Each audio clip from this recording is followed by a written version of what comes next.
Hey guys, welcome back. Today's video is just going to be a bit of a up and close video with the bearded dragons behind me. All of them are growing really well, with an exception of one who's just kind of struggling to gain a bit of size. I think she's a bit of a runt, but I'm excited to just do a bit of a close-up video, show you the size differences between some of these guys. You can see behind me, some of them have really gotten a lot bigger and developed a lot of that nice color. So I'm excited to show you guys. Let's get to the video and show you some cool lizards. Alright, so we'll start the video off of the original one and we'll pretty much follow the same order. Now, for this video, I really want to kind of just go back to my old style. I love the raw authenticity of just filming one whole shot, showing what I have and showing you guys what life is like, rather than video like editing and clipping everything with names and whatnot. So we'll discuss the dragon, what it is, its genetics, and then we'll just move on to the next. So we'll start off with this girl right here. She was the original girl, and as you can see, she has packed on some considerable size. She's developed some really nice color and some nice gold like banding down the side of the back. So really excited to see the development of her. Now for these guys, I don't necessarily touch a lot of them. They're really display animals. So they're not necessarily for myself personally. Now this is what I do. They're not pets as in like play pets. Very similar to my green tree pythons or the chondros. They are display, no touch. They're definitely used to me. They will still bite me. That's where a lot of people get mistaken. I don't play with these. So if you see these guys a little feisty, I like to keep them that way in terms of for breeding purposes. It works better out for me. Excuse me. Now, as you can see with this girl, really stunning. Developed some really nice dark colorations and has gotten a lot better in color than what I originally thought she would. Reason I'm starting off with her is because I want to show you the difference between just like the body structure of just quality animals. This girl, although maybe not the darkest, the most valuable dragon in the collection, ticks all the boxes for quality. Color, good. Temperament, good. Which all does come down to quality, and body structure, weight gain, and overall health, just tick. So really happy. The rest are following pretty suit, following in line, except for, like I said, there's a few that just the size on them isn't what I would have liked. So we'll get to show the rest. We'll start with the other one. Very happy with that girl. Well, for genetics behind this girl, she is a red devil, possible het hypo, het translucent. And now for this girl, basically everyone's favorite because she looks like an absolute dragon. Let's see if I can get her to turn around. She's a bit nippy. There we go. She's grown pretty drastically as well over the last few weeks or month, and will hopefully be another female that will be ready late this season.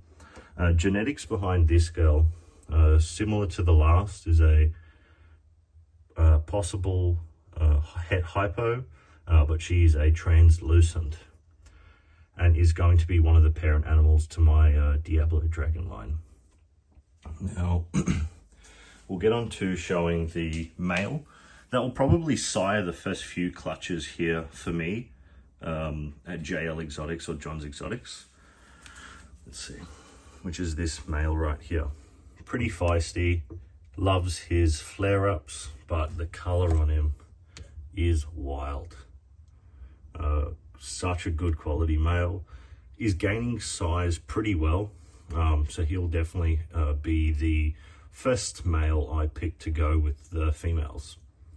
Genetics behind this boy is a once again possible het hypo, het translucent, leatherback, so smooth scales. So we'll get on to some of the others. We've got this boy up here, who always loves to come on out.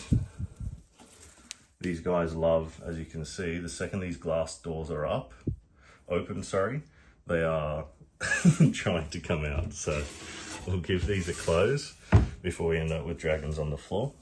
Now, as you can see with this male, a little bit of the feisty side, but very, very similar genetics behind that female that I showed you in the first enclosure. Really nice gold banding, and has developed some really nice red. So same genetics as her, possible het hypo, het translucent. So moving on, get the camera readjusted. We've got the other fan favorite. This girl here, I don't have to touch her, which is good, is a translucent hypo normal scale. And the color on her, as you can see, is just is just stunning. And as you can see, I don't touch these guys. That didn't hurt. Just caught me off guard. It's a little hard to focus on like where I'm putting my fingers with the camera because I've got the gimbal system. But we won't hassle her too much. But as you can tell, really stunning lizard. Another female, definitely not big enough for this year breeding, but next season she is going to be a cracker female with some of these males that I have. So we'll close these ones up. We'll move on to one of the last red males. There you can see another little fatty. This is a male I was a little bit worried about just due to the, as you can see, very feisty. He was a bit of a runt as well. Didn't really harbor a lot of that, that oomph that some of the others had, but as you can tell, still a really nice animal. So quality on these guys are good, but once again, when I start ticking those boxes or looking for those boxes for quality, doesn't unfortunately really meet the standard that I'm looking for. Now, quality in terms of color, you can't get any better, but overall health, readiness, activeness, not ideal. So I'm watching this guy. I don't think anything's necessarily going to happen to him, but he's just a bit of another slow grower of the collection. So we'll close this one up and we will discuss the last few lizards that I have here, which they will be the citrus lines. And those guys are over here. Now, the citrus lines, let's see if we can get some better, is another really great line. I love the look of, and I'm very excited to cross these back with the Red Devil and Diablo dragons to produce some cracker looking animals. Now, genetics behind this guy is a hypotranslucent, normal scale, potential, when I say potential G stripe, genetic stripe, he has the genetics behind it. But he doesn't really harbor a lot of that visual trait. So we'll see what he develops, but he could be something that I use later or in the future to develop some cool animals with. Now, these girls here are were the problematic ones. So this girl right here is a same genetics as the male that we just saw, hypotranslucent female, really nice. And then I've got a het hypo, het translucent here. Sorry, het translucent hypo. Now, this was the girl I was a little worried for. She's still growing, she's still doing really well, but in terms of overall health, when you've got lizards and dragons, such as the previous ones I've showed you, that are growing great guns, really have a great vigor for when it comes to eating, and they just they tick all the boxes. When you've got one that just doesn't grow as much or as quick, it does, alarm bells kind of start ticking, start going off. Not that this animal has shown any major signs of illness or problems, but it is something to watch, I guess. So still really nice. I'm very happy, very excited to develop these, because crossing not only these two lines back together to create some crazy looking citrus, but crossing them with the devils and the Diablo dragons will be awesome. Now, that's a quick overview of the lizards. I'm not going to discuss too much because I've actually had a lot of people talk about the Woody or Dubia Roach collection. I'll show you a bit. This is general overview. Very simple. I'll do a full video of how I set these up, what I use, and who I got them from. But a bit of a shout out to Dubia's Down Under. He is running a really great company at the moment. And when I say at the moment, it's because he is changing the game of how we feed our reptiles here in Australia.